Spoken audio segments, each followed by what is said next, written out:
Alors, on est sur le site là, de la réserve intégrale de Roche-Grande à Entrône qui a été créée il y a 1 an et qui a pour but d'avoir un territoire sur lequel on laisse vraiment les choses évoluer librement, le principe de la libre évolution, et on vient observer ce qui s'y passe quand on n'y fait rien de particulier, qu'il n'y a pas d'intrusion humaine, pas d'exploitation forestière, pas de pastoralisme, et on regarde un petit peu comment les milieux vont évoluer.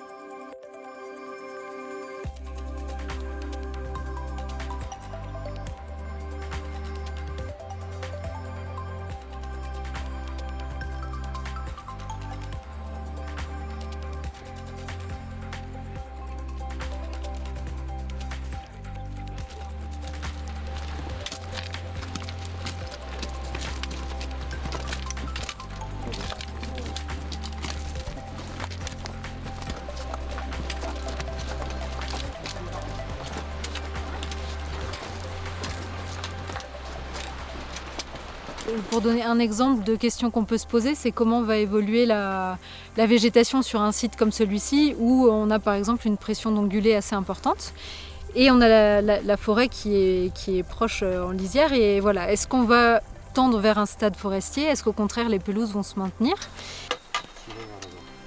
Top, top, top, trop haut, trop, il descend. C'est là?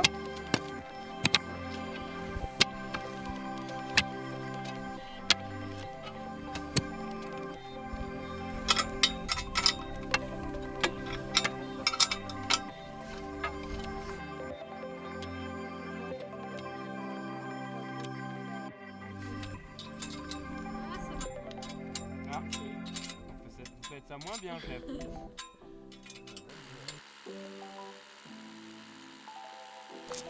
Il est rebondi. Ça va, la plupart des capteurs ils sont indépendamment les uns des autres. Tu peux les buller indépendamment des uns des autres. Okay. Ça c'est pas mal.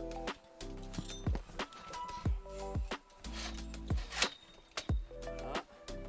Et du coup Fred, en gros la hauteur c'est ça moins. Là on va encore Ouais, descendre c'est pas si mal, ça va. moins Ça va. 5-10 cm.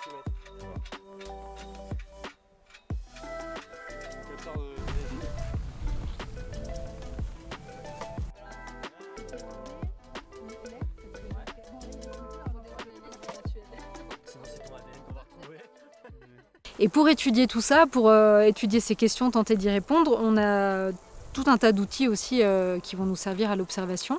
Et on a une des actions du plan de gestion, c'est notamment la pose d'une station météo. Donc c'est l'outil qui vient d'être installé aujourd'hui.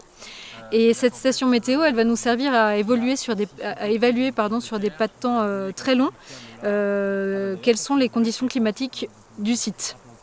En tout cas, c'est la même configuration que le site qui se trouve derrière nous. On est vraiment juste en périphérie de la réserve intégrale.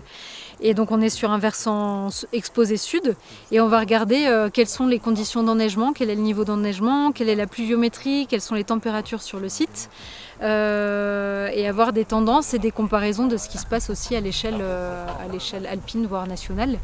Et ça va pouvoir nous donner des séries longues en fait, de données pour comprendre un petit peu ce qui se passe sur le site et avoir les variables explicatives de ce qu'on va observer comme changement en termes de milieu. Voilà, les milieux vont évoluer, est-ce que c'est corrélé au changement climatique? Enfin, c'est toutes ces questions. Donc c'est des pas de temps très longs et cette station météo va nous servir à ça, par exemple.